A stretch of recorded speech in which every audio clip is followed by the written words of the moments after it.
সারা বাংলাদেশের যত প্রতিষ্ঠান আছে সকল প্রতিষ্ঠানেই ছাত্র হিজবুল্লাহর দাওয়াত এবং কমিটি গঠন করতে হবে।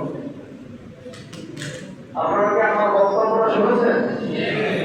কোথায় সারা বাংলাদেশের যত লক্ষ প্রতিষ্ঠান আছে, সরকারি বেসরকারি মডেল আলিয়া সিনিয়া খারিজি, সকল জায়গায় ছাত্র হিজবুল্লাহ দাওয়াত পৌঁছাতে হবে।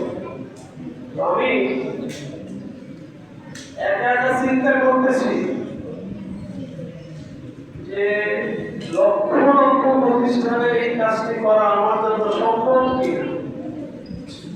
এই যে আমি চিন্তা করতে করতে নাঙ্গলকোটে হাজির হয়েছি, নাঙ্গলকোটের যে দৃশ্য আমি আজকে দেখেছি, আমার মন বলে যে এখানে যারা কয়েকদিন বিরামহীন বিশ্রামহীন লাগাতার ভাবে দিনকে দিন মনে করেনি, রাতকে রাত মনে করেনি, এইখানের যে নির্ভীক কয়েকজন কর্মী আমি দেখেছি, আমি যদি এদেরকে আমার পাশে পাই, ইনশাআল্লাহ আমি বাংলাদেশ সহ গোটা বিশ্ব আমরা ছাত্র হিজবুল্লাহর বিজয় দেখতে পারবো ইনশাআল্লাহ।